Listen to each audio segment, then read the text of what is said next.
Si tenías suerte de viajar en primera o segunda clase, hacer un crucero a bordo del Titanic era un lujo de primer nivel. La primera clase disfrutaba de cenas elegantes, baños lujosos y asombrosas instalaciones recreativas.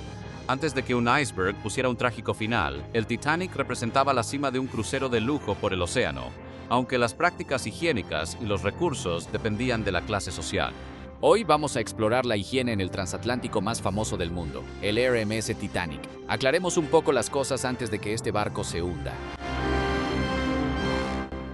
En primera y segunda clase, los pasajeros del Titanic tenían acceso a espacios públicos y privados con muchas comodidades. Había un gimnasio, una enorme piscina y una elegante cancha de squash. Pero una de las comodidades más refinadas era el baño turco victoriano.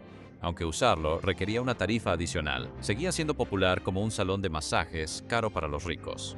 El baño turco tenía salas para masajes, un baño de vapor y un baño eléctrico, parecido a un pulmón de acero en tamaño y apariencia. El baño eléctrico en realidad era una versión temprana, diseñada para mantener el cuerpo caliente. Era un destino muy popular, por decirlo menos. Los hombres y las mujeres no podían acceder al baño al mismo tiempo. En su lugar, 3 asistentes masculinos y 2 asistentes femeninas estaban disponibles para ayudar durante el horario de atención. Cuando el barco se hundió el 15 de abril de 1912, los 3 asistentes masculinos, John Borthwick Crosby, Walter Ennis y Leonard Taylor, no sobrevivieron. Pero ambas mujeres, Anne Karen y Maud Slocum, sobrevivieron para contar sus historias. Mientras que el baño turco era una comodidad popular, las bañeras comunes eran bastante más escasas. Sentarse en la tina de baño puede ser divertido, pero la mayoría de los pasajeros del Titanic no tenían ese lujo en particular. Solo unas pocas cabinas en todo el barco contaban con una tina de porcelana privada.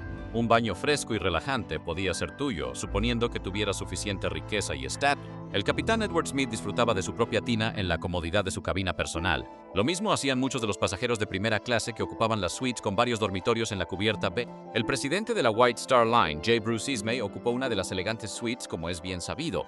Pero la suite más cara fue para Charlotte Cardenza, quien llevó consigo 14 baúles y 3 cajas de embalaje, llenas de cosas para el crucero por el océano. Pero para quienes no tenían acceso a bañeras elegantes, usar las instalaciones públicas era una parte importante del viaje. ¿Qué haces cuando tu enorme transatlántico no ofrece instalaciones de baño privadas para todos? Ofreces baños públicos. Y eso es evidente lo que hizo. Cada cubierta tenía un baño comunitario para las necesidades de baño de los pasajeros, pero primero tenían que hacer una cita. Hacer una cita requería hablar con el camarero de cabina, quien luego hacía que el encargado de los baños preparara un baño relajante para el pasajero. Por supuesto, la disponibilidad de tinas disminuía según la clase del pasajero. Para sorpresa de absolutamente nadie, la tercera clase era la que más sufría por la escasez de tinas, así que olvídate de los baños lujosos. Y mencionamos que la tercera clase estaba compuesta por 709 de los más de 1.300 pasajeros del barco en su viaje inaugural. Cada uno de ellos tenía que compartir una de las 2 tinas para sus necesidades de baño. De las 2, una era exclusivamente para hombres y la otra para mujeres. Por suerte, los asistentes limpiaban y desinfectaban las instalaciones cada uso. Hablando de instalaciones, a veces es difícil encontrar un baño público que no sea asqueroso o completamente insalubre. Durante tu crucero de lujo en el Titanic, tenías suerte. El barco tenía muchos baños, completos con cabinas, inodoros y lavabos, pero solo si viajabas en primera clase. Las cabinas de primera clase tenían el mejor jabón y artículos de tocador que se podían crear en un gran barco en medio del océano. Los elegantes baños estaban abastecidos con jabón de tocador Vinolia de alta gama. El jabón de tocador Vinolias se comercializaba como Vinolia Otto y hacía especial mención de su estatus como el jabón preferido del Titanic. También tenía textos publicitarios bastante ingeniosos, diciéndoles a los compradores que era perfecto para pieles sensibles y cutis delicados, y que representaba un nivel superior de lujo y comodidad para el aseo a bordo. Es tan pegadizo como no estás completamente limpio con Cest, lo aceptamos. Mientras que la primera clase podía restregarse con jabones elegantes, los baños para los pasajeros de tercera clase eran un poco diferentes. No era raro encontrar un retrete y un lavabo en una cabina a bordo del Titanic, pero encontrar un inodoro automático era un poco más difícil. En un giro extraño, las cabinas de primera y segunda clase no tenían inodoros con descarga automática, tenían que descargarlos manualmente, igual que en casa. La tercera clase, sin embargo, sí tenía inodoros automáticos, pero no fue por una razón altruista. El Titanic los proporcionó a los pasajeros de tercera clase porque les preocupaba que no supieran cómo usar un inodoro. Como en el pasado la mayoría usaba letrinas y orinales, puede que no se dieran cuenta de que el inodoro debía ser jalado después de usarse. Pero la verdadera pregunta es, ¿el agua giraba en sentido horario o antihorario? Puede que nunca lo sepamos.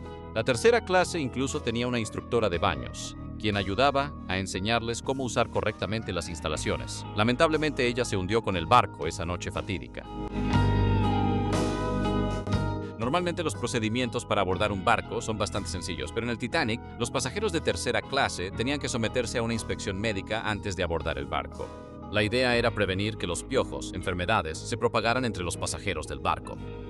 Una enfermedad ocular infecciosa, el tracoma, también era una gran preocupación, pero las inspecciones de salud no aplicaban para todos. La primera y sexta clase estaban exentas de los exámenes médicos. Solo tenían que detenerse en la oficina del sobrecargo para que revisaran sus boletos antes de abordar. Hombres, mujeres y niños con boletos de tercera clase eran recibidos por un grupo de médicos fuera del barco. Luego se les permitía abordar si eran declarados sanos.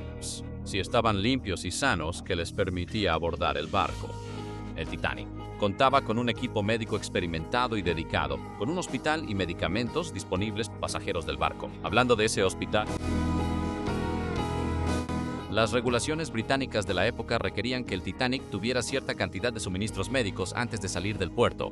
Pero ¿cómo era exactamente el botiquín del barco? Había bicarbonato de sodio para la indigestión y la acidez estomacal. El aceite de ricino y las sales de Epsom se usaban para aliviar el estreñimiento. Y por supuesto tenían bastante del medicamento para el corazón digitalis y aspirina. Pero el barco también llevaba láudano para usarse como somnífero, cloroformo para aliviar la flatulencia y el tratamiento favorito de todos para las hemorroides, el azufre. En la cubierta D, el hospital estaba muy alejado de los camarotes de los pasajeros. Aún así, era accesible para los pasajeros y la tripulación. Era lo más avanzado para la época. 4 salas contenían 3 camas cada una y siempre había personal médico calificado disponible. El hospital también tenía un área para enfermedades infecciosas, equipada con un sistema de ventilación para evitar que los gérmenes tuvieran su propio crucero. Realmente estaba adelantado a su tiempo, pero los pasajeros de primera clase aún insistían en traer a su propio personal. El Titanic tenía mayordomos y azafatas para atender las necesidades de los pasajeros, pero eso no siempre era suficiente para los viajeros de primera y segunda clase. A menudo traían a sus propios secretarios y sirvientes para el viaje. En lugar de depender del personal del barco para vestirse y arreglarse, confiaban en sus sirvientes personales. Su estatus también los elevaba por encima de los miembros de la tripulación del Titanic. Cada uno recibía un servilletero plateado con la palabra sirviente grabada en él. Algunos de ellos perecieron cuando el barco se hundió, pero otros lograron subir a los botes salvavidas con sus empleados mientras el barco se precipitaba en las heladas aguas del Atlántico. La ayuda contratada no era el único tipo de pasajero adicional en primera clase. Varios ricos también llevaron consigo a sus mejores amigos. Entre todos los lujos que recibieron los pasajeros de primera clase en el Titanic, llevar mascotas probablemente sea el más inesperado. El barco tenía una perrera de lujo en la cubierta F, administrada por John Hutchinson y un grupo de camareros. Había al menos 12 perros a bordo. A los perritos pequeños se les permitía andar libres en los camarotes de sus dueños, pero los perros grandes requerían ejercicio diario. Los camareros los paseaban diariamente por la cubierta de popa y recogían sus desechos. Los perros no eran los únicos pasajeros del reino animal. Varios gallos y gallinas dormían en el Titanic y eran propiedad de Ella Holmes White. White estaba importando los pollos a Estados Unidos desde Francia. Ella sobrevivió al hundimiento del barco y más tarde testificó que el barco se partió en 2 mientras se hundía. Pero una gata llamada Jenny era la mascota más adorable a bordo. Bueno, tan adorable como pueden ser los gatos. Jenny era la gata del barco, quien dio a luz a una camada de gatitos antes de que el Titanic saliera de Southampton. Ella y su familia vivían en una esquina de la cocina, cuidadas por el personal del barco. Lamentablemente, muchas de las mascotas no sobrevivieron al desastre, pero 3 perros sí lo hicieron. Una pomerania llamada Lady, que pertenecía a la señorita Margaret Hay, logró subir al bote salvavidas con su dueña y la envolvió en una manta mientras subía al bote salvavidas. Otra pomerania, propiedad de Elizabeth Jane Rothschild, fue llevada a bordo de un bote salvavidas de una manera muy similar. Un pequinés llamado Sun Yat-sen también sobrevivió al desastre. Ella pertenecía al famoso editor Henry S. Harper, el director de Harper & Brothers. Hoy en día muchos conocen la compañía por un nombre totalmente diferente, HarperCollins. Pero esa noche, él llevó a su perro a bordo del bote salvavidas sin que casi nadie objetara. Aparentemente había mucho espacio en el bote. Para el historiador Hote Joseph Edgett, se escuchó a Harper comentar que parecía haber mucho espacio y nadie hizo ninguna objeción. Uno de los efectos secundarios de tener cubiertos y utensilios de cocina elegantes es la cantidad increíble de cuidado que necesitaban. La platería era elegante. El baño de plata adornaba los aros para servilletas. Los platos, utensilios de cocina, tenían un revestimiento de plomo dorado. El Titanic empleaba a todo un equipo de auxiliares de servicio para que actuaran como ayudantes de camarero y lavaplatos. Tenían asistentes que lavaban los platos y vasos. Incluso los asistentes de ellos tenían sus propias de las tareas de limpieza. El barco también ofrecía comidas en platos menos célebres para la tercera, ya que la mayoría de los transatlánticos requerían que los pasajeros de tercera clase llevaran su propia comida. También había una enorme cantidad de ropa para lavar. Pasajeros de tercera clase y la tripulación lavaban su ropa ellos mismos en tinas de hierro, pero los de primera y segunda clase pagaban para que les lavaran sus prendas. No había servicios de lavandería a gran escala a bordo del barco. Era un trabajo especializado realizado por auxiliares de servicio como Thomas Baxter, Sidney Holloway y Ernest Olive.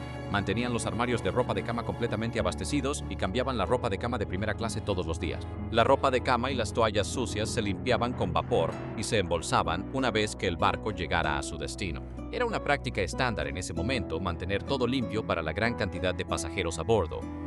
Todos conocemos la historia del fatídico barco Titanic y todos hemos visto imágenes del naufragio del Titanic en la famosa película Titanic. Pero ¿sabías que el lugar de descanso final del Titanic fue un misterio para la historia hasta hace relativamente poco y que la carrera fue nada menos que una búsqueda del tesoro del siglo XX?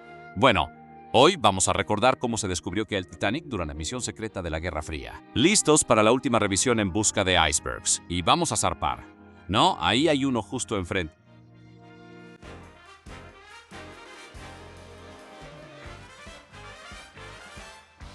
El RMS Titanic era el transatlántico más grande en operación cuando se hundió bajo las olas en las primeras horas de la mañana del 5 de abril de 1912, después de chocar con un iceberg en el Atlántico Norte. Finalmente, el poderoso barco se partió en dos y se hundió a una profundidad de unos 12.500 pies, mientras que la parte delantera del barco, o la proa si eres un pirata, sigue siendo reconocible, ha sido completamente destruida. El área también está rodeada por un gran campo de escombros que contiene cientos de miles de objetos que cayeron del barco mientras se hundía. Y en algún momento, muchos restos humanos. Aunque el tiempo y los habitantes de las profundidades ya han reclamado la mayor parte de esa evidencia. A pesar de ser un naufragio tan grande, localizar con precisión el punto exacto en el fondo del mar resultó ser una tarea monumentalmente difícil. Los detalles específicos sobre la ubicación del barco simplemente no estaban disponibles inmediatamente después del desastre. El Titanic transmitió una posición fija por última vez aproximadamente 4 horas antes de hundirse. Mientras se hundía, la tripulación sí emitió una llamada de auxilio, pero le dieron a los rescatistas una posición inexacta, algo así como pedir un Uber estando borracho. ¿Cuál Outback Steakhouse Ash con 2 hatches? Las corrientes oceánicas hicieron que la situación fuera aún más complicada. Las piezas más ligeras del naufragio podían ser arrastradas y distribuidas por una zona muy amplia. Esto hacía que las falsas alarmas fueran una posibilitativamente el área potencial de búsqueda. Además, la tecnología de buceo de principios del siglo XX no estaba preparada para llegar a esta parte del fondo marino donde la presión alcanzaba las 6.000 libras por pulgada cuadrada. Aunque eso puede no ser más que unas cuantas repeticiones para Aquaman, el rey de Atlántida, tiende a aplastar a los seres humanos. Así que, aunque las familias de las víctimas más adineradas del Titanic, incluyendo a los Guggenheim, los Astor y los Whitner, expresaron un gran interés en localizar y recuperar el barco, el proyecto se consideró demasiado poco práctico porque lo era. Incluso hubo una propuesta alternativa que consistía en arrojar dinamita al océano con la esperanza de que las explosiones desprendieran los cadáveres y los hicieran salir a la superficie, lo cual, de alguna manera, suena como una idea propuesta por un niño multimillonario. No es coincidencia que nunca se haya intentado realmente.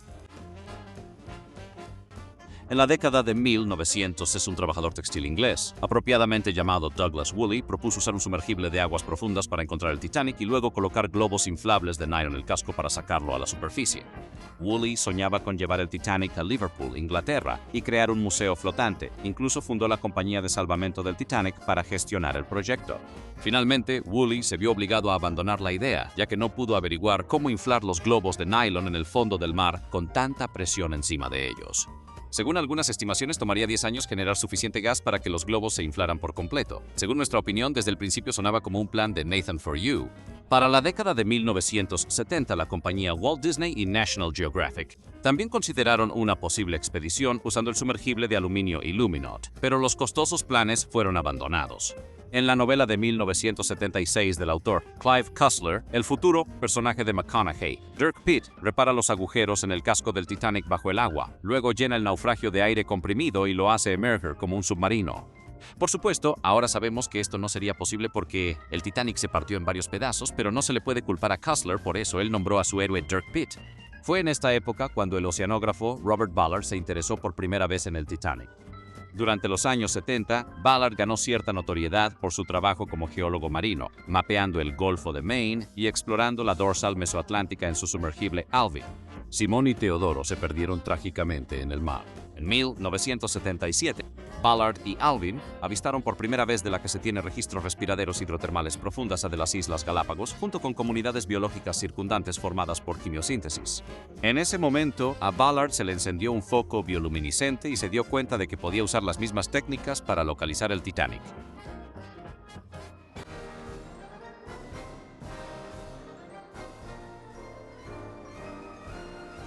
Ballard finalmente encontró un socio poco convencional para su proyecto del Titanic, la Marina de los Estados Unidos.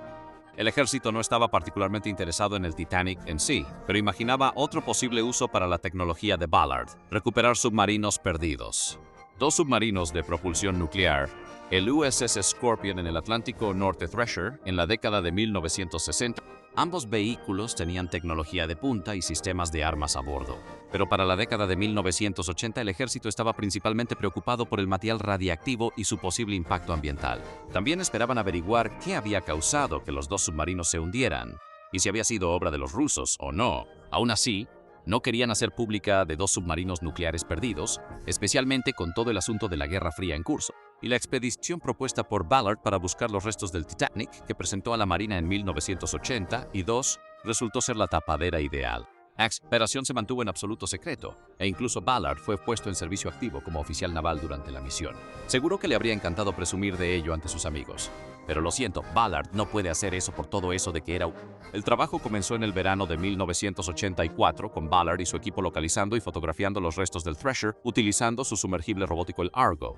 Al año siguiente, regresó al Atlántico Norte y localizó el Scorpion frente a la costa de las Azores, un archipiélago portugués en el Atlántico Norte. El trabajo de Ballard para la Marina lo mantenía ocupado, dejando poco tiempo para buscar realmente el Titanic. Así que pidió ayuda al buque de investigación francés Le Suroît. En julio de 1985, Le Suroît navegó hacia un área donde se creía que podría estar el Titanic y comenzó a usar sonar para realizar una técnica conocida como barrido de ida y vuelta. Esto consistía en mover el sistema de sonar de un lado a otro por la zona de búsqueda, escaneando en busca de cualquier señal de objetos metálicos. Después de 5 semanas, Le Suroît no encontró nada, dejando todo el trabajo a Ballard y su equipo. Esperemos que la amable ancianita que vive en el océano les haya dado unas por cortar el pasto, al menos.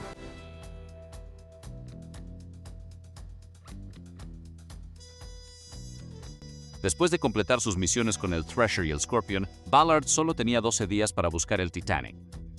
Afortunadamente, mientras fotografiaba los submarinos militares, Ballard notó que la corriente oceánica arrastraba pequeños pedazos de restos mientras caían al fondo del mar, creando una cadena visible de escombros, como un rastro de migajas que llevaba al lugar de descanso final del barco. Mientras que las operaciones de búsqueda y recuperación del Titanic siempre se habían enfocado en encontrar los pedazos más grandes y distintivos del barco, como el casco, Ballard estos largos rastros de escombros en su lugar. En lugar de hacer un barrido de ida y vuelta desde la superficie de manera ineficiente, pudo arrastrar el Argo por el fondo marino y ver una transmisión de video en vivo desde las cámaras a bordo en su barco de investigación, el North. Y efectivamente, justo cuando quedaba un solo día financiado en la expedición, el equipo avistó una caldera que alguna vez estuvo instalada en el Titanic. El naufragio fue localizado alrededor de las 2 de la mañana. El 1 de septiembre de 1980 hay tiempo para ver Volver al Futuro en los cines. El equipo de Ballard fue el primero en descubrir que el Titanic se había partido en 2 partes mientras se hundía. Bueno, después de ese tipo que rebotó en la hélice al caer, encontraron la popa a unos 400 metros de la proa, a más de 12.000 pies bajo la superficie del agua. Sin embargo, su tiempo en el North había llegado a su fin y otros equipos estaban esperando la embarcación para hacer su propia investigación. Así que la tripulación de Ballard tuvo poco tiempo entre los restos y hacer más descubrimientos. Lograron tomar algunas fotografías del casco y el mástil de Titanic, incluyendo el nido de cuervo desde donde se avistó el iceberg por primera vez. Tanto la Marina como Ballard tenían razones para intentar mantener su descubrimiento. Ballard consideraba el sitio del naufragio como una especie de cementerio, e incluso había pensado en mantener su ubicación exacta en secreto para evitar que el lugar fuera invadido por cazadores de tesoros. Por su parte, la Marina temía que demasiada atención sobre la expedición de Ballard pudiera exponer las verdaderas razones por las que lo habían financiado en primer lugar y de que los submarinos nucleares habían sido localizados. El descubrimiento del Titanic finalmente se reveló al público en general, pero el gobierno de Estados Unidos logró mantener en secreto la verdadera historia detrás de la expedición de Ballard. Un artículo del New York Times del 8 de septiembre de 1985 había sido una prueba del sistema Argo y que la búsqueda del Titanic fue puramente incidental. El Times en realidad sugirió que la Marina esperaba usar la tecnología algún día en el futuro para localizar submarinos perdidos, sin reconocer que ya lo había hecho con éxito, 2 veces bada boom, bada bing. Los miembros, tanto del equipo de Ballard como de la Marina de los Perdue, continuaron negando la verdadera historia detrás de la expedición durante muchos años, siempre sugiriendo que fue diseñada para uso futuro, una coartada que se mantuvo por más de una década.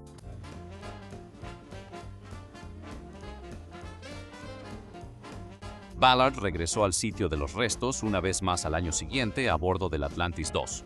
También trajo su viejo sumergible Elvin para este viaje, acompañado de un pequeño vehículo operado a distancia llamado Jason Jr., que podía meterse en lugares estrechos a los que Elvin no podía llegar. Jason Sr. debió de estar muy orgulloso.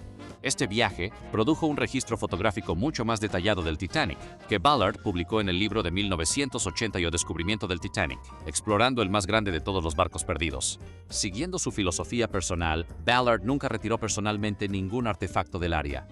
Así que toma eso, señora Rose. Espera, supongo que al final sí lo devolvió. En cuanto a otros intentos de recuperar el Titanic, la compañía a la superficie varios artefactos notables, incluyendo equipaje vajilla, documentos preservados en baúles de viaje e incluso un pedazo del casco, tal vez para un guiso. Demandas y otros obstáculos burocráticos han impedido que el grupo venda cualquiera de sus hallazgos, pero muchos han sido exhibidos públicamente en una galería en el Hotel Luxor en Las Vegas. De un palacio de riqueza excesiva a otro. Descansa en paz, Titanic. ¿Qué comían las personas en el Titanic? Sabes, antes de que todo eso sucediera, literalmente dependía de dónde te sentaras. Los pasajeros de primera clase tenían opciones que permitían una variedad de combinaciones de sabores. Los pasajeros de segunda y tercera clase tenían menos opciones, pero nadie se quedó con hambre, ni siquiera el iceberg. Así que hoy vamos a echar un vistazo a lo que comieron los pasajeros del Titanic. Bien, cerca, lejos, donde sea que estés, creemos que tu servicio de comida continuará.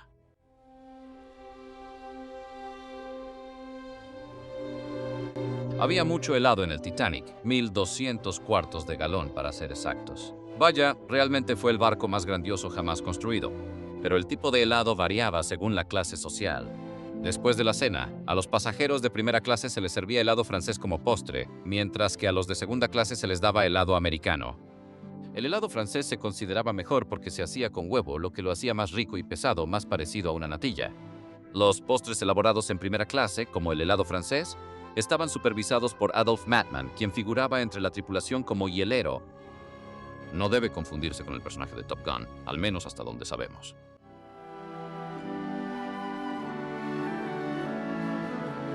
Había 40,000 huevos frescos a bordo del Titanic. Huevos frescos. ¿Cuántas gallinas había a bordo? Disfrutaban de una multitud de platillos con huevo durante todo el día. Huevos fritos, horneados, escalfados y hervidos estaban disponibles para el desayuno y huevo a la argentea, un platillo de huevo revuelto que incluía espárragos, era una opción para el almuerzo. A los pasajeros de segunda clase se les servían huevos fritos y jamón a la parrilla en el desayuno, opción si veían los comensales de tercera clase. Sin embargo, en tercera clase simplemente se les servía jamón con huevos, sin información sobre cómo se preparaban los platillos. Es posible que los dos ingredientes simplemente se sirvieran té sencillo en el mar, o supongo que sería como un restaurante sencillo flotante.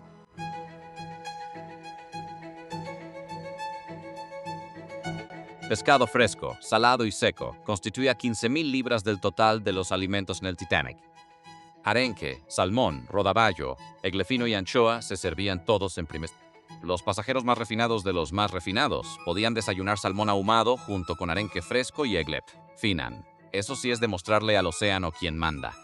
Las opciones de pescado para el almuerzo en primera clase incluían anchoas noruegas, sardinas naturales y ahumadas, arenque sañonesa servido al estilo buffet.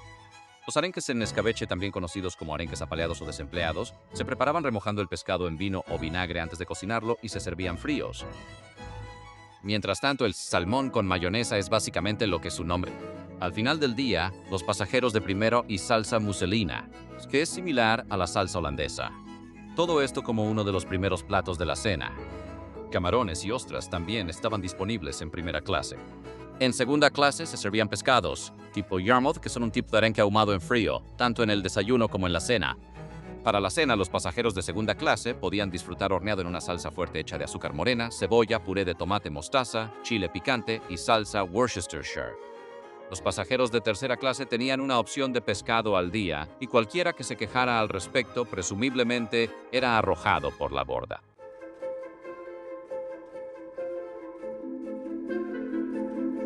Los untables dulces como la jalea, la mermelada y la confitura eran alimentos básicos comunes Titanic, pero tu selección variaba dependiendo de tu clase de pasajero. ¿En serio tienes que pagar un upgrade para conseguir mermelada? Los pasajeros de tercera clase tenían mermelada en el desayuno y una salsa dulce en la cena, mientras que los de segunda clase disfrutaban mermelada con jalea de vino adicional. En primera clase, junto con jalea de chartreuse, podían elegir entre conserva de grosella negra, miel de Narbona y mermelada de Oxford en su desayuno. La mermelada de Oxford, de la tradicional conserva británica, se hacía con naranjas, jarabe, azúcar y pectín. Todas las conservas dulces se habrían comido con pan fresco, algo que todos a bordo del Titanic podían encontrar en abundancia.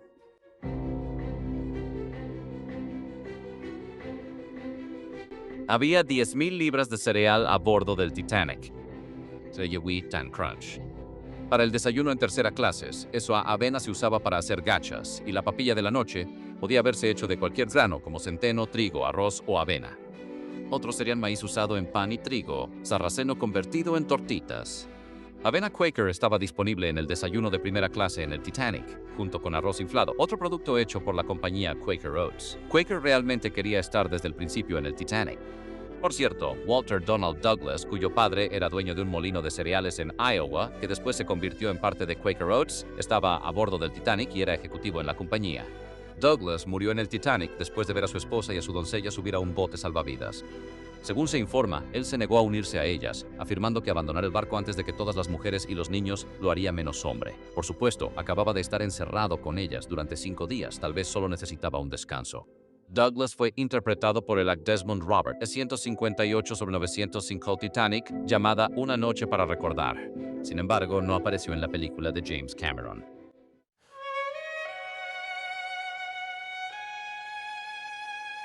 Con 1.000 libras de uvas en el Titanic, había suficientes para todos. Frutas frescas, incluyendo uvas de invernadero calientes, se servían en el desayuno para los pasajeros de primera clase y en el almuerzo y la cena para los comensales de segunda. Pero por supuesto, la forma en que se servían las uvas era muy diferente. A los pasajeros de primera clase se les daban tijeras para uvas para esa tarea. Había desde 100 hasta 1.500 pares de estas herramientas especiales para comer a bordo del Titanic. No querrían que los Astor se lastimaran los dedos arrancando uvas. Mientras tanto, los pasajeros de segunda clase tenían que arrancar las uvas del racimo con la mano. Además de 1.000 libras de uvas, el Titanic tenía 180 cajas de naranjas, 50 cajas de limones y 50 cajas de toronjas. Evidentemente, Jay Cordage, el hombre de los jugos. La fruta se servía a los pasajeros de primera, segunda y tercera clase y varias veces al día para las clases más altas. Con 36 libras de manzanas a bordo, los pasajeros de primera clase disfrutaban de manzorneadas en la mañana, manzanas al merengue en el almuerzo y puré de manzana en la cena junto con pato asado. Pero si los comensales querían algo diferente, podían comer duraznos en gelatina chartreuse. Para un postre afrutado, el Titanic ofrecía duraznos, azúcar, con gelatina junto con canela, clavos de olor y jugo de limón. Incluso pudo haberse servido sobre helado francés. La segunda clase tenía opciones de fruta en las 3 comidas, aunque eran mucho menos elaboradas. A la tercera clase se le daba fruta en la cena, pero no está claro cómo se presentaba. Quién sabe, tal vez la tripulación solo les aventaba manzanas. Hablando de postres dulces, el Titanic tenía una buena selección de pudines para sus pasajeros. En primera clase, el pudín de natilla, que es similar al crème brûlée, se hacía con huevos, azúcar, leche y diferentes sabores, y se servía a la hora del almuerzo. Mientras tanto, el pudín Waldorf, que tradicionalmente incluía frutas y nueces mezcladas en un pudín de vainilla, era una opción de postre en la cena.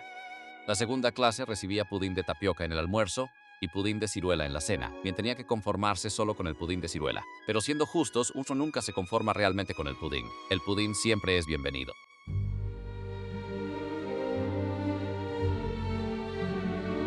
En primera clase, la sopa era uno de los muchos platillos servidos de cena. En tercera clase, sin embargo, la sopa o el guiso podían ser el platillo principal. Consommé, fermier y coquillets fueron los primeros platos del almuerzo en primera clase, el 14 de abril, el último día del desafortunado barco, mientras que las opciones de sopa eran crema de cebada o consommé Olga. El consommé fermier probablemente era un caldo de verduras, porque fermier significa agricultor en francés. A menos, claro, que fuera sopa de agricultor, probablemente no, pero tal vez. Coquillage llevaba puerros, caldo de pollo, quizá algo de arroz o cebada y condimentos adicionales. La crema de cebada probablemente se hacía con caldo de res o de pollo, cebada, verduras picadas y mucha crema fresca.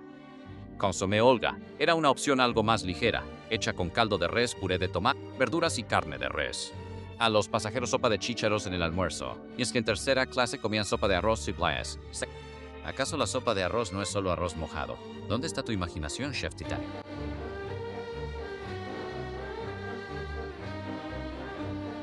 No puedes tener una comida decadente sin mucho almidón, y el Titanic tenía un barco lleno de eso. Escucha, ¿sabías que eventualmente iba a haber un juego de palabras con barcos? No te enojes. El Titanic tenía 40 toneladas de papas a bordo. En el desayuno, la primera clase podía elegir entre comer puré de papas o papas al horno con piel, similares a las opciones de puré de papas y papas fritas en segunda clase. La segunda clase también podía comer hash americano seco gratinado, una mezcla cubierta de carne de res en conserva, papas, mantequilla y queso. La tercera clase tenía una opción de papa para el desayuno, papas al horno con piel, también conocidas como papas horneadas. ¿Qué tipo de chaqueta? No lo sabemos, probablemente una members only. La cena en tercera clase también podía incluir papas servidas con carne y varios vegetales. En el almuerzo, la primera clase, normalmente podía elegir papas servidas en puré, fritas o al horno. Para la cena, los pasajeros de primera comieron filete mignon Lily, un trozo de carne servido sobre papas en rodajas con... Otra opción de papa incluía papas chateau, papas de forma ovalada que a menudo se servían con salsa bearnesa. Aún más opciones de papa, incluyendo papas parmentier y papas nuevas servidas, se servían en cubos y enteras. Nunca estabas lejos de una papa en el Titanic. Ese era su eslogan, probablemente. Mientras tanto, la amplia selección de panes en el Titanic era un testimonio de la diversidad, de las influencias culinarias del barco y de sus pasajeros. Aunque el Titanic zarpó con 1000 panes, el equipo de cocina aún horneaba pan fresco cada día, ofreciendo pan en cada comida para todas las clases. En tercera clase se ofrecía pan fresco y mantequilla en el desayuno, así como algo llamado pan sueco, cuya receta exacta sigue siendo desconocida. El pan fresco es saladas tipo cracker, que básicamente eran una especie de galleta salada que también se ofrecía en la cena tardía. En la hora del té, los pasajeros de tercera clase cenaban mantequilla con carne fría, queso y encurtidos. Los pasajeros de segunda clase tenían galletas en el almuerzo. Y pasteles de trigo sarraceno y panecillos de Viena y de Graham en el desayuno. La primera clase disfrutaba opciones de pan similares con bollos de sultana y fan de maíz adicionales disponibles. Un platillo que se servía en tercera clase y que no aparecía en ninguna otra parte del barco era la tripa, el revestimiento del estómago de un animal.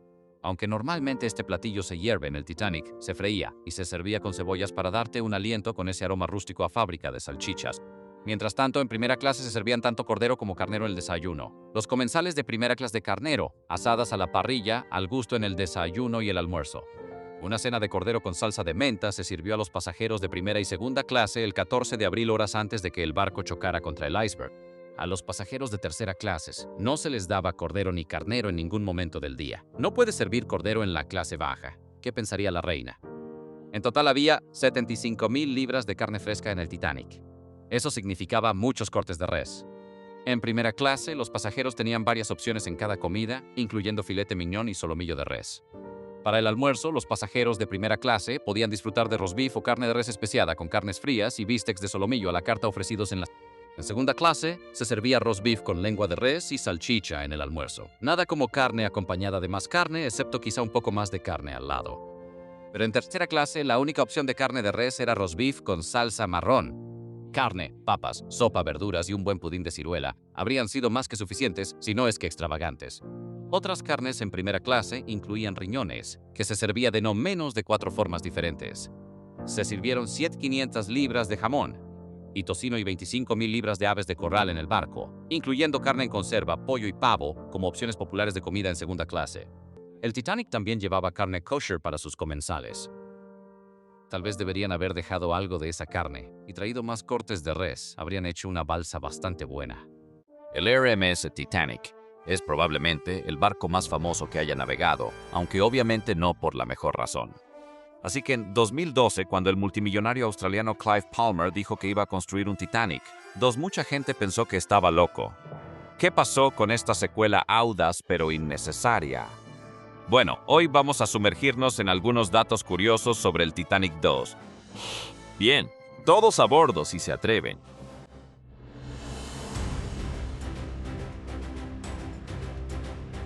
Cualquiera que haya visto la exitosa película de James Cameron con el mismo nombre ya conoce la historia del Titanic, aunque la película tuvo más participación de Billy Zane que el evento real, probablemente.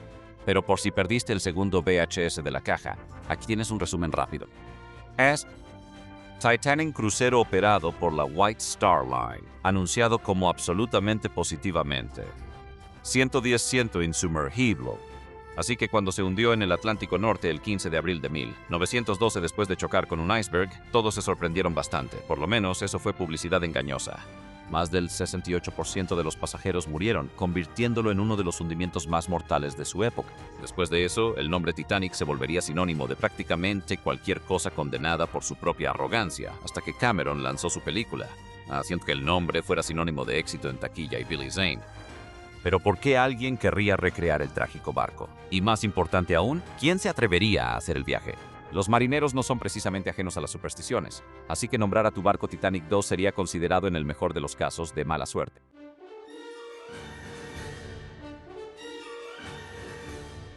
Entre otras razones, el proyecto Titanic 2 fue controversial por el hombre detrás del proyecto, el multimillonario australiano Clive Palmer. Nacido el 26 de marzo de 1954, Palmer es un empresario que tiene intereses en las industrias de minería de hierro, níquel y carbón. También es dueño de muchos campos de golf, que es lo que pasa cuando eres tan rico que te quedas sin cosas que comprar. Palmer también es político, ya que cumplió un mandato como miembro del Parlamento australiano en 2013. Incluso una vez nombró a un partido político, el Partido Palmer Unido, y hizo campaña para hacer grande a Australia. El Australian Financial Review estima que su patrimonio neto es de poco menos de 24,000 millones de dólares. Así que en 2012, cuando anunció que planeaba construir una réplica del Titanic, la gente lo tomó en serio. Después de todo, él podía permitírselo.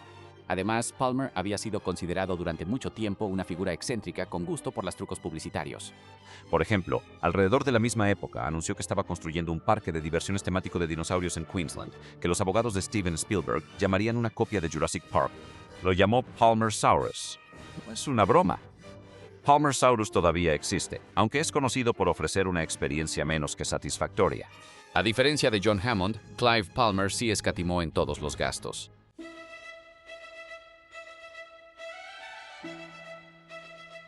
El viaje inaugural del Titanic original fue una tragedia sin precedentes por una multitud de razones.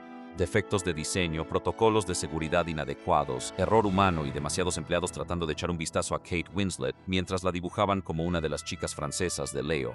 Pero a fin de cuentas, el factor más importante en el desastre fue, el enorme iceberg que perforó el casco de la embarcación. Por supuesto, eso fue hace mucho tiempo. Gracias a muchos factores, incluyendo innovaciones tecnológicas y el cambio climático de toda la vida, el hielo es una amenaza mucho menor ahora. Pero solo para tranquilizar a los pasajeros de que la historia no se repetiría, los diseñadores del Titanic 2 hicieron algunas actualizaciones anti-iceberg. El nuevo barco iba a tener un casco soldado en lugar de uno remachado, lo que lo haría más duradero, y sería un poco más ancho que su fatídico predecesor, haciéndolo más estable. Además, el barco iba a tener equipo de navegación moderno, haciendo que otro encuentro con un objeto como un iceberg, a menos que lo estén buscando a propósito.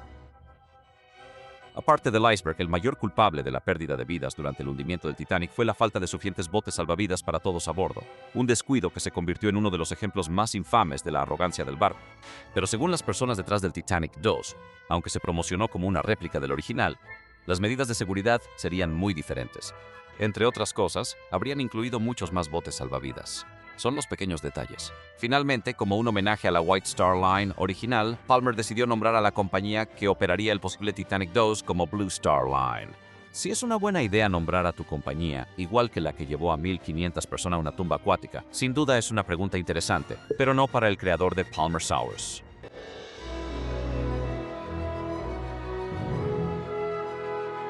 El Titanic original zarpó de Southampton, Inglaterra, el 10 de abril de 1912 y estaba programado para llegar a la ciudad de Nueva York una semana después. Por supuesto, no llegó porque estaba demasiado ocupado llegando al fondo del Atlántico, lo cual es una conexión bastante inconveniente. Cuando anunció por primera vez el proyecto del Titanic, Clive Palmer declaró su intención de hacer el viaje inaugural en la misma ruta de Southampton a Nueva York, excepto por la pequeña parte donde se hundió. Pero después, Palmer cambió de opinión y anunció que el primer viaje en realidad zarparía desde Dubái, en los Emiratos Árabes Unidos. El destino final seguiría siendo la ciudad de Nueva York, así que el barco de la secuela aún pasaría por el área donde el original chocó contra el iceberg. Tentar al destino presumiblemente era el nombre de la banda del barco. Después de su viaje inaugural, el Titanic 2 debía viajar de la ciudad de Nueva York a Southampton, Inglaterra. Desde ahí comenzaría a hacer viajes regulares entre Southampton y Nueva York, tal como se tenía planeado con el Titanic original. Palmer anunció que el recorrido entre Southampton y Nueva York sería la ruta regular del Titanic 2 durante el verano, pero que podría ir a otros lugares en otras temporadas. Él imaginaba el Titanic 2 como un barco de alcance mundial, viajando a puertos de todo el mundo como una atracción turística flotante. Presumiblemente, se reservó el derecho de pararse en la proa gritando: "Soy el rey del mundo" cada vez que el barco llegara a un puerto.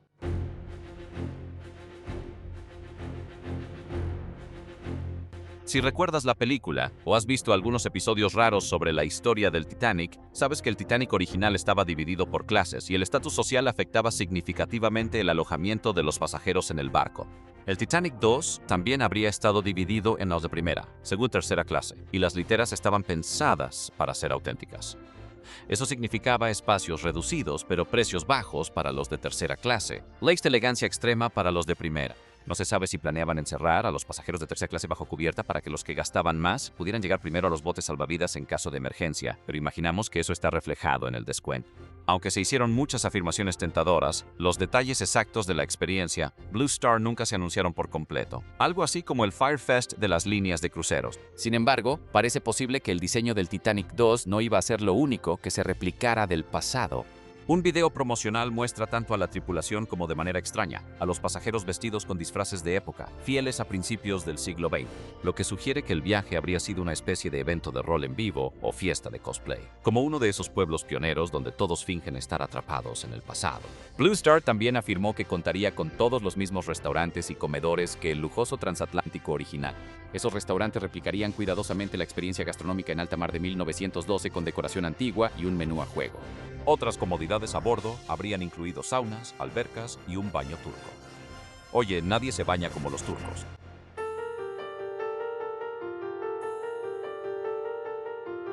El Titanic 2 estaba originalmente programado para zarpar en 2016, pero no te preocupes, no te lo perdiste, simplemente no sucedió. La construcción del barco se retrasó por una disputa financiera que duró desde 2015 hasta 2018. En resumen, el conflicto fue sobre pagos entre la compañía de Palmer y CITIC Group, una empresa china vinculada al astillero donde se iba a construir el Titanic 2. El conflicto terminó cuando la Corte Suprema de Australia Occidental dictaminó que CITIC le debía a Palmer millones en pagos atrasados. Palmer reinició el proyecto a finales de 2018 y fijó la fecha del viaje inaugural para 2022. Pero no te preocupes, tampoco te perdiste, ese tampoco sucedió. Clive Palmer anunció por primera vez su intención de construir el Titanic 2 en 2012. Ese año marcó el centenario del viaje inaugural del Titanic. En el momento del anuncio de Palmer, hubo cierto debate sobre si su proyecto honraba la tragedia o simplemente se aprovechaba de ella de manera vulgar.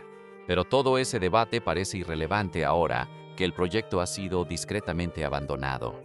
Las señales de que el Titanic 2 ha sido cancelado incluyen el hecho de que aún no se ha iniciado la construcción del barco, y los trabajadores del astillero han declarado públicamente que no esperan que eso suceda nunca.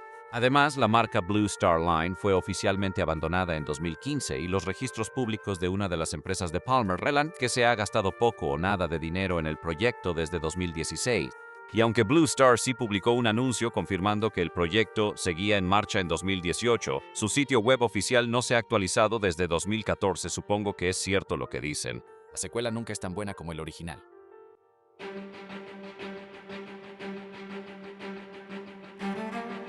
Clive Palmer puede haber fracasado al reconstruir el Titanic, pero al menos puede consolarse sabiendo que no fue el único. Alrededor de la misma época hubo un proyecto completamente diferente de réplica del Titanic. ¿Alguien quiere un universo cinematográfico del Titanic? El proyecto rival financiado por el gobierno que se estaba construyendo en la provincia de nunca estuvo destinado a navegar en mar abierto. En realidad, solo estaba destinado a ser una atracción turística en lugar de un barco funcional, y cuando estuviera terminado, quedaría permanentemente en un embalse en el río Xizang. Aunque ese proyecto avanzó un poco más hacia su realización, la construcción se detuvo hacia alguna vez vuelva a comenzar. Y el sitio web y la cuenta de Twitter del proyecto han el sitio web inactivos desde hace mucho. El casco oxidado todavía existe en China, sirviendo como recordatorio de que algunas cosas realmente podrían estar condenadas al fracaso, particularmente los Titanics. El 15 de abril de 1912 fue un día oscuro para los pasajeros a bordo del RMS Titanic. Después de rozar un iceberg a las 11:40 p.m., el barco se hundió lentamente en las heladas profundidades del Atlántico, y más de 1.500 almas desafortunadas perdieron la vida. Construido para ser insumergible, el barco era considerado la cima de la tecnología y el diseño, pero nada de eso importó cuando el agua inundó los compartimentos del barco, hundiéndolo en menos de 3 horas. Hoy vamos a ver todo lo que salió mal y hundió al Titanic. Una de las ventajas de ser un barco de lujo era estar equipado con la tecnología más avanzada. En 1912 esa tecnología giraba en torno al radiotelégrafo. Fabricado por Marconi Technology, el equipo de última generación estaba supervisado en el Titanic por los empleados de Marconi, Jack Phillips y Harold Bride. Sin embargo, esa tecnología de radio de punta era utilizada principalmente por los pasajeros más ricos del Nales. Es como usar el sistema de transmisión de emergencias para enviarle un mensaje de texto a tu mayordomo. Bride y Phillips pasaban la mayor parte de su tiempo transmitiendo estos mensajes personales vitales a petición de la clase alta. Mientras el barco seguía su curso, sus comunicaciones eran interrumpidas ocasionalmente por otros barcos que les advertían sobre posibles icebergs en la ruta del Titanic. Ya sabes, cosas aburridas como esas. Bride y Phillips tomaron esto con calma, pasando algunas de las advertencias al capitán. El capitán, mostrando el tipo de liderazgo que te garantiza un lugar en la historia como el capitán del barco hundido más famoso de todos los tiempos, prácticamente ignoró las advertencias. Solo cambió el rumbo ligeramente y mantuvo la velocidad del barco. En total, el Titanic recibió 7 mensajes sobre los icebergs. El último mensaje incluso contenía coordenadas específicas del lugar donde el barco finalmente chocó con el iceberg. Mira, lo entendemos. Fue un error honesto. Nadie puede esperar que camines hasta la oficina del capitán para transmitir cada advertencia de iceberg que te envía cualquier desconocido.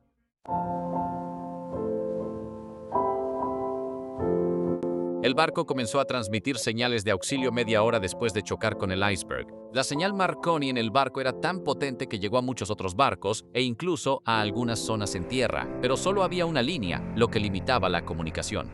Las señales de todas las fuentes llegaban al mismo tiempo, resultando en una tormenta cacofónica como un podcast con más de un conductor. El caos estalló mientras los operadores de radio del Titanic intentaban continuamente enviar mensajes a los barcos cercanos para empeorar las cosas. La tripulación no sabía su ubicación exacta y probablemente estaba proporcionando coordenadas incorrectas a los posibles rescatistas. Operadores de radio aficionados en tierra también intentaron responder, creando más interferencia y resultando en informes falsos. Imagina si el 91 fuera una línea compartida. Y eso es básicamente lo que pasó. Tras el desastre, los gobiernos de todo el mundo comenzaron a limitar la potencia de operación y a reservar ciertas frecuencias para propósitos de emergencia. Esto dio origen a la ley de radio de 1912 que remar mantuvieran vigilancia radial las 24 horas y se mantuvieran en contacto con las sedes de radio costeras durante todo su viaje. Cada embarcación en alta mar requiere un vigía para ayudar a prevenir colisiones durante el viaje. Incluso con avances modernos como radios y GPS, a veces solo necesitas un par de ojos atentos para mantener la vigilancia. Ya sabes, para cosas como icebergs y no sé, tesoros. El Titanic tenía 2 vigías durante su desafortunado viaje, Charles Lightoller y George Simons. Tiene sentido dar binoculares a tus vigías, pero los oficiales veían las cosas de manera muy diferente en 1912. Se creía que los vigías perderían tiempo usando binoculares para identificar fuentes de luz en lugar de usarlos para detectar colisiones inminentes. No querrías correr el riesgo de que los vigías se distrajeran, que aparentemente es lo que haces con binoculares en medio del océano. En consecuencia, David Blair no pensó mucho en guardar los binoculares bajo llave y llevarse la llave cuando fue reemplazado por Simons. Simons fue a buscar un par, pero Lightoller le dijo que no había ninguno disponible. Sin embargo, Lightoller explicó más tarde durante una investigación del Senado de los Estados Unidos que había otros 5 pares de binoculares en el barco. ¿Por qué todos estaban tan preocupados por los binoculares? ¿Quizá estaban llenos de heroína o algo así en ese entonces como esas medicinas de antes? Obviamente nadie puede decirlo con certeza, pero los binoculares podrían haber ayudado a los vigías del Titanic a ver los icebergs antes. Al final, esa falta de preparación solo contribuyó a la perdición del barco. En 2007, la llave original de Blair, la que guardaba bajo llave los fatídicos binoculares, se subastó por la asombrosa cantidad de 90,000 libras, o aproximadamente 100 relacionados con el Titanic. Ese tuvo que ser James Cameron, ¿verdad? ¿Quién más gasta $100,000 en una venta de garaje del Titanic? Fiel, a su nombre, el Titanic era enorme y cruzaba el Atlántico a muy buena velocidad. El barco de 882 pies de largo viajaba a 22 nudos esa noche. Reducir la velocidad del barco no habría sido rápido ni fácil. Es como lanzar una casa rodante por un tobogán de agua y pisar los frenos a la mitad. Cuando los vigías finalmente vieron el iceberg, el primer oficial Murdoch ordenó poner los motores en reversa total, pero había un problema. El timón del barco era demasiado pequeño para una embarcación de ese tamaño. La White necesitará uno más grande, suponiendo que no tendría que navegar alrededor de muchos obstáculos. Cuando construyes un barco tan grande, de alguna manera esperas que arrase con el océano como Jerome Bettis. Para poner los motores en reversa total, el barco necesitaba desacelerar sus hélices y luego hacerlas funcionar de opuesta, lo cual tomaba tiempo. Peor aún, la hélice central del barco no podía girar en reversa, lo que significaba que el barco tenía menos potencia para moverse en reversa que avanzando hacia adelante. En términos más simples, el Titanic tenía aproximadamente la misma maniobrabilidad que un autobús en el aire. Al final, para cuando la tripulación vio el iceberg, ya era demasiado tarde. Ni siquiera sus mejores esfuerzos pudieron desviar el barco de su trágico destino. Durante más de 70 años, el Titanic descansó silenciosamente en su tumba acuática. Se asumía que el barco se hundió completamente intacto y la catástrofe capitán de navegar por aguas heladas y oscuras a alta velocidad, o a que el metal del casco se volvió quebradizo por las temperaturas frías. Esa forma de pensar cambió por completo cuando Robert Ballard localizó el barco 985. El descubrimiento de los restos y el hecho de que el Titanic aparentemente se partió mientras se hundía pusieron en duda esas suposiciones iniciales. Los expertos empezaron a analizar la ingeniería del Titanic, con la esperanza de descubrir si la construcción del barco de alguna manera contribuyó a su destino. Dos científicos llamados Jennifer Hooper McCart y Tim Fulke sospechaban que los remaches del casco podían haber sido débiles. Resulta que muchos remaches recuperados de los restos tenían grandes cantidades de un residuo de fundición llamado escoria, lo que indica que estaban hechos de un hierro de menor calidad en lugar de acero. McCarty y Fulke descubrieron después que White Star había utilizado los remaches de hierro para ahorrar tiempo y costos de mano de obra, con el fin de construir el Titanic y sus dos barcos gemelos simultáneamente. Tanto la proa como la popa del barco fueron construidas usando los remaches de hierro. A diferencia de los vigías del Titanic, McCarty y Fulke teorizaron que los remaches de menor calidad simplemente saltaron cuando el iceberg chocó con el barco. Las uniones terminaron reventándose, permitiendo que el agua inundara la nave y hundiera todo en tiempo récord. Eran solo un aspecto de los problemas estructurales del Titanic. Anteriormente, los expertos creían que el barco se partió en dos cuando la proa se hundió y levantó la popa 45 grados fuera del agua. Según la evidencia, eso se habría visto increíble. La mayoría de las pinturas y cierta película representan el hundimiento de esta manera. El razonamiento era que la presión y el peso eran demasiado para las juntas de expansión del barco, lo que finalmente hizo que él partiera dramáticamente en dos como un biscotti condenado. La realidad es, por supuesto, mucho más extraña que la ficción.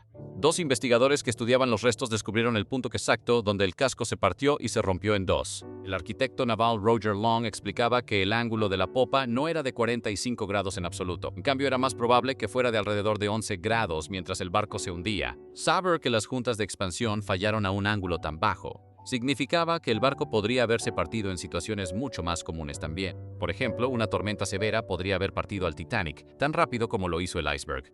O tal vez incluso un torneo de shuffleboard, particularmente intenso, pueden ponerse rudos. El Titanic tenía 16 compartimentos de una inundación, lo cual era una característica de diseño impresionante para su época. Se suponía que los compartimentos debían contener el agua en caso de una brecha en el casco. Estos compartimentos, junto con la arrogancia, eran la razón por la que se creía que el barco era insumergible. Desafortunadamente, el diseño de los compartimentos facilitó la propagación del agua en lugar de detenerla. Las paredes que separaban cada compartimento no llegaban del piso al techo, probablemente para permitir más espacio de carga. Así que en realidad eran menos como compartimentos estancos y más como cubículos de baño. Eso parece un descuido. Tal vez deberían ponerle un poco de sellador ahí. Cuando la tripulación cerró las puertas estancas para contener la inundación, el peso del agua dentro de los compartimentos hizo que la proa se inclinara hacia abajo. Ese ángulo tan precario permitió que el agua fluyera por encima de las paredes de los compartimentos, llenándolos uno tras otro. Los historiadores generalmente están de acuerdo en que este diseño fue una estupidez.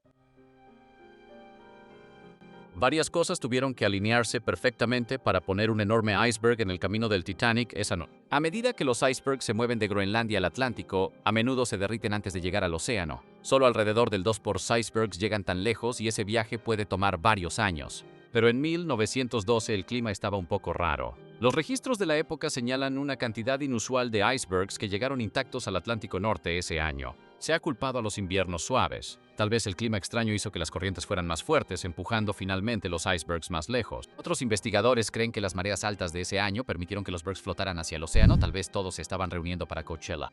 El historiador Tim Moulton sugirió que las ilusiones ópticas causadas por la refracción de la luz también pudieron haber contribuido a la colisión. Después de estudiar meticulosamente los registros del barco, los registros meteorológicos y los sobrevivientes, desarrolló una teoría que sugería que la temperatura pudo haber bajado mientras el barco viajaba desde Jevad de la corriente de Labrador. El agua helada de la corriente habría enfriado el aire en la superficie del agua, lo que posiblemente provocó una inversión térmica. Se sabe que las inversiones térmicas causan espejismos superiores peligrosos en el mar, porque hacen que los objetos distantes parezcan más cercanos y que el horizonte se vea más alto. La ausencia de luna esa noche también pudo haber representado un peligro para el barco. No había luz que hiciera visibles los peligros en la superficie del agua. Como ya mencionamos, a los traviesos vigías del Titanic les quitaron el privilegio de usar binoculares esa noche. Las fuerzas de la naturaleza no fueron las únicas coincidencias desafortunadas que influyeron. La Junta de Comercio no ajustó los requisitos de seguridad del Titanic a pesar de su inmenso tamaño, lo que llevó a que el barco tuviera un número insuficiente de botes salvavidas. También permitió que los botes salvavidas se fueran antes de estar llenos a su capacidad. Smith también no dio la orden de abandonar el barco ni dio instrucciones para la evacuación. Mientras el barco se hundía, el cercano Californian, que estaba a solo 10 millas de distancia, confundió las bengalas de emergencia del Titanic con fuegos artificiales y había apagado su radio. Aparentemente, el operador estaba cansado de escuchar mensajes sobre el caniche enfermo de algún pasajero de primera clase y se fue a dormir esa noche. Ya sea que hayas obtenido tu conocimiento sobre el Titanic por la película de James Cameron o as web SIP de la interminable desafortunado barco, las duras realidades de las vidas y muertes de los 2.207 pasajeros y tripulantes tienden a perderse en la traducción. Los 706 nombres en la lista de sobrevivientes del Titanic revelan las circunstancias de esos hombres y mujeres afortunados, así como las de los más de 1.500 desafortunados que nunca lo lograron. ¿Cómo eran ellos? ¿En qué lugar habrías estado si hubieras abordado el Bob Prop Salir? Hoy exploramos tus posibilidades de sobrevivir al Titanic. Ahora, al Atlántico.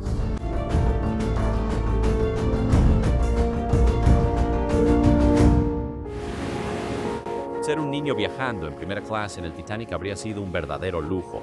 Bueno, al menos al inicio del viaje, los pasajeros de primera clase provenían de los niveles más altos de la sociedad y disfrutaban de todos los lujos que el barco tenía para ofrecer.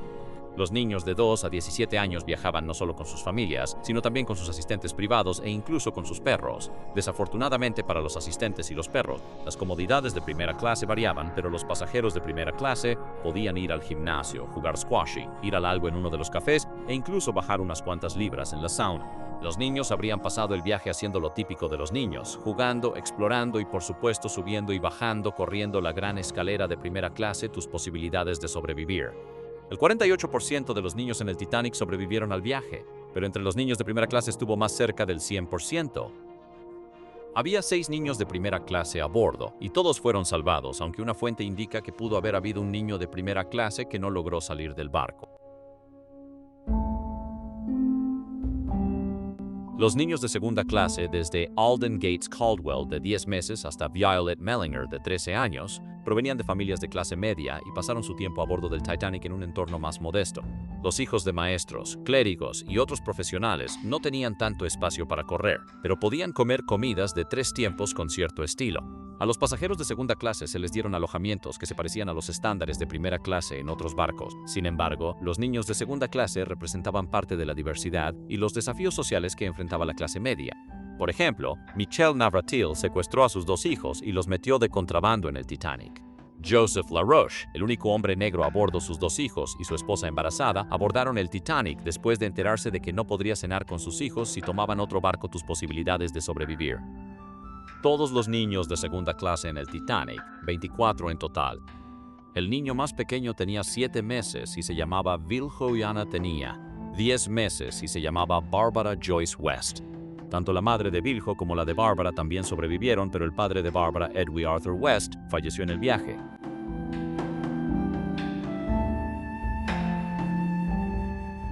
Los niños de tercera clase, también conocida como entrepuente o el armario de las escobas en el Titanic, provenían de las clases bajas de la sociedad. Los boletos para niños costaban alrededor de $15 cada uno, lo que equivale a unos $387. Las literas y otros espacios disponibles para los niños de tercera clase eran mucho menos lujosos y mucho más pequeños que los de primera y segunda clase. Los niños jugaban bajo cubierta con sus hermanos y en muchos casos había muchos hermanos entre los que elegir. Había 5 niños de la familia Anderson, 9 de la familia Sage y 6 niños Goodwin a bordo. Otros inventaban juegos con lo que tenían a su alcance, como Frankie, quien se columpiaba de las grúas en el área de equipaje, tu probabilidad de sobrevivir. Solo 27 de los 79 niños de tercera clase sobrevivieron al hundimiento del Titanic. Sin embargo, la sobreviviente maestra del Titanic era de tercera clase. Elizabeth Gladys Melvina Dean tenía solo 2 meses de edad en el momento del hundimiento.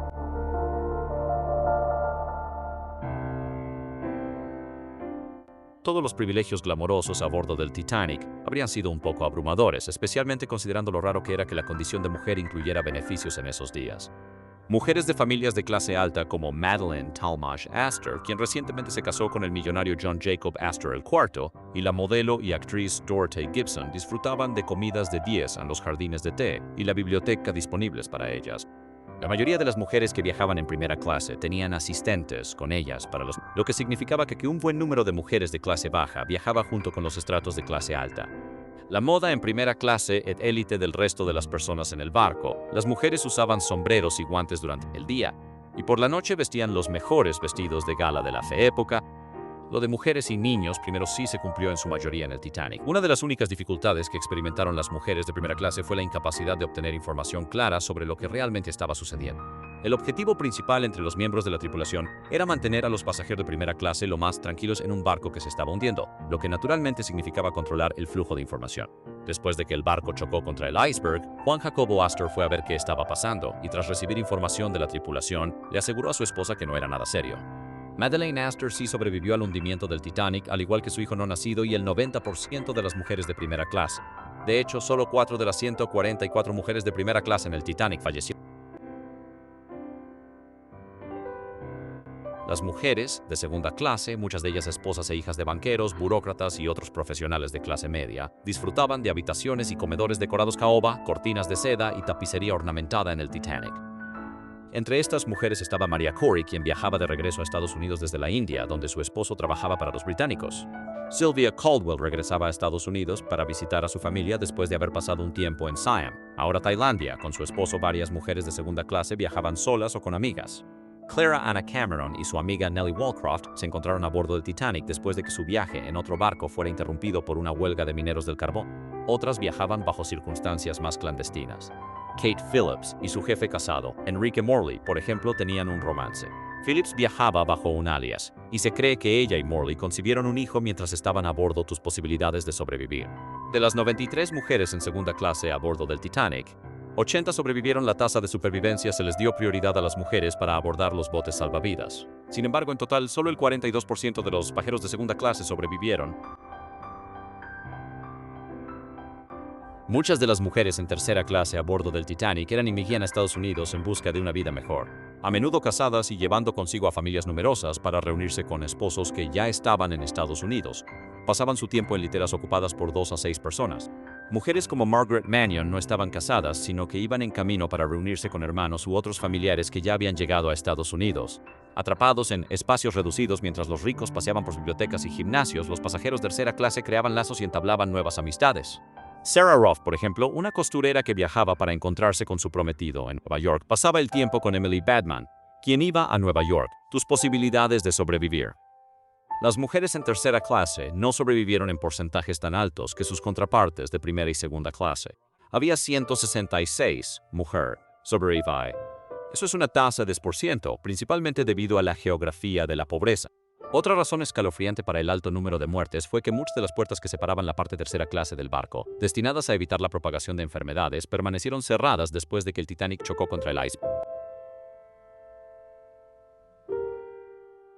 El hombre más rico a bordo del Titanic era John Jacob Astor IV, pero no estaba solo en cuanto a prestigio, linaje o su afinidad por las cosas más finas de la vida. Hombres ricos e influyentes como Isadore Strauss, socio de la tienda departamental, Guggenheim, sí, de esa familia Guggenheim, y Walter Miller. Clark, quien era un magnate de una compañía azucarera, pasaba su tiempo a bordo del Titanic. Como la mayoría de los caballeros de la época, lucían sus mejores atuendos de noche. Fumaban puros e intercambiaban pontificaciones cargadas de política hasta altas horas de la noche. Un boleto de primera clase podía costar hasta $2,560, que serían aproximadamente $66,000 en la actualidad, y estos ricachones podían pagarlo. Shippers Fellow Passengers. Muchos de los hombres de Point Iceberg a las 11:40 p.m. del 14 de abril, incluyendo a Henry Blank, quien estaba jugando cartas con algunos de sus compañeros pasajeros. Como eran muy machos, no se alarmaron por el leve sacudón que sintieron, y después de que el barco habitaciones. Con el barco era lo honorable que un hombre debía hacer. Hicieron exactamente eso. De los 165 hombres en primera clase, solo 50 sobrevivieron. 218, que perecieron después de llevarse a sus esposas e hijos a los botes salvavidas. Como uno de los 168 pasajeros clase a bordo del Titanic, probablemente pertenecías a la clase media. Entre los pasajeros de segunda clase se encontraba el cineasta William Harbeck, quien fue contratado por la White Star Line para filmar el viaje, y los músicos del barco, quienes tocaron música inspiradora a tus posibilidades de sobrevivir.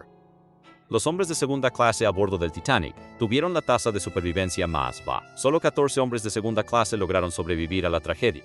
Los 8 músicos a bordo murieron, y solo se recuperaron los cuerpos del líder de la banda Wallace Hartley, el contrabajista John Clark y el violinista John Hume. Varios de los fallecidos entre los hombres de segunda clase eran clérigos que se quedaron con otros pasajeros hasta el final. Los reverendos Robert Bateman y John Harper, así como los padres Thomas Biles, Ernest Courtney, Charles Kirkland, William Latton, Woza Montville y Trishitz. Todos tenían boletos de segunda clase, y a pesar de profesar diferentes religiones, resistieron juntos hasta anexe un día, brindando consuelo a los moribundos a costa de sus propias vidas. Continuando con las oraciones, nos guió hacia donde estaban bajando los botes. Dijo ayudando a las mujeres y niños a subirse. Le susurraba palabras de consuelo y ánimo.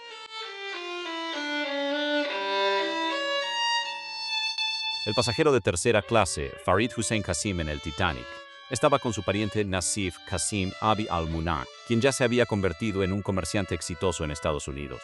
Joe Stranding era un agricultor de Finlandia. Gunnar Tanglin era un sueco que había viajado a casa para visitar a su familia desde Estados Unidos. Y Camillus Wittenrangel iba de camino desde Bélgica a Detroit, Michigan, con la esperanza de una vida mejor. Como pasajeros de tercera clase, estos hombres hicieron amigos, pasaron tiempo juntos bajo cubierta, y según Tanglin, quien sobrevivió, de lo que podrían de haber imaginado en el barco. Se decía que muchos pasajeros de tercera clase estaban tan poco que les dieron inodoros automáticos para usar, algo que ni siquiera los pasajeros de primera clase tenían. Esto se debía a que el personal temía que no estuvieran acostumbrados a las necesidades de sobrevivir. Esto es un pequeño truco de números. Solo el 24% de los pasajeros de tercera clase en el Titanic sobrevivieron, y poco más del 16% formaban parte de ese grupo.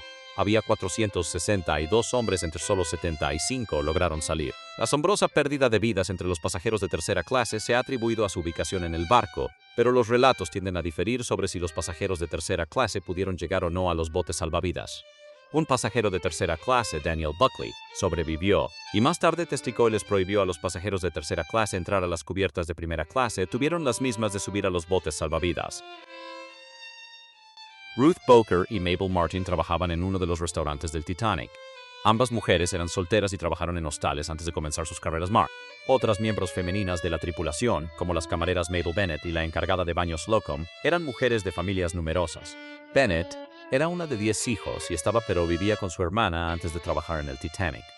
Tus posibilidades de sobrevivir de las 23 femeninas de la tripulación a bordo del Titanic, 20 sobrevivieron. La tasa de supervivencia del 87% fue nuevamente resultado de la regla de mujeres y niños primero.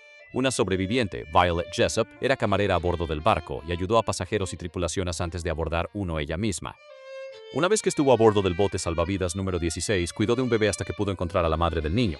Después de sobrevivir al hundimiento del Titanic en 1912, Violet Jessup siguió trabajando en el mar y estaba a bordo del Britannic en 1916 tras chocar con una mina.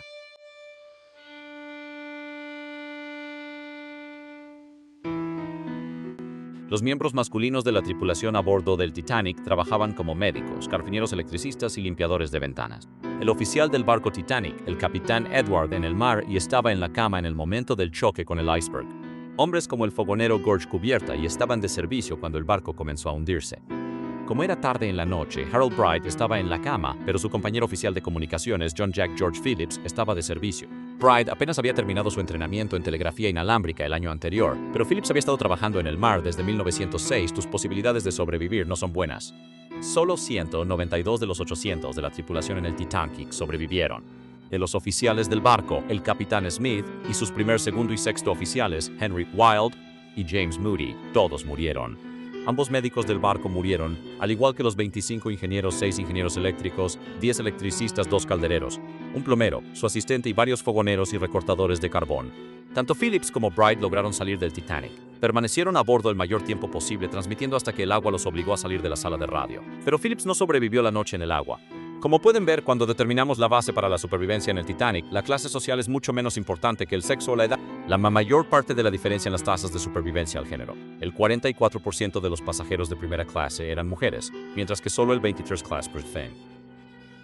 Debido a que la tasa de supervivencia para las mujeres fue mucho mayor que la de los hombres, anticiparíamos una tasa de supervivencia más alta para los pasajeros de primera clase. Entonces, ¿qué piensan? ¿Habrían sobrevivido al Titanic? Cuéntenos en los comentarios. Y ya que están aquí, suscríbanse para ver más historias extrañas.